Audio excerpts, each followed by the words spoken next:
Баршаңызға қайырлы күн достар. Сіздермен Асыл. Каналыма қош келдіңіздер. Бүгін сіздермен KFC тауық қанаттарын дайындайтын боламыз. Бисмиллах деп бастайық. Ол үшін бізге тауық қанаттары қажет болады. Осылай екіге бөліп дайындап аламыз. Дайындап болған соң үстіне дәмдеуіштерімізді сеуіп, майымызды құйып, суды құйып, маринадқа кемінде 2 сағатқа қоямыз. 2 сағат өткен соң ұнымызға паприка, тұзды араластырып алып, тауық қанаттарымызды саламыз.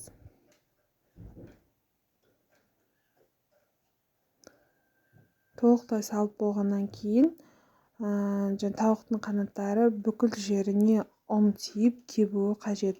Осылай видеодағыдай араластырамыз. Сонан соң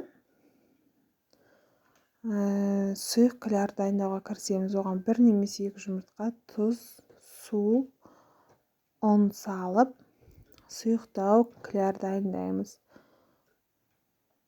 Бұл бізге тауықтың қанаттарын батыру үшін қажет болады.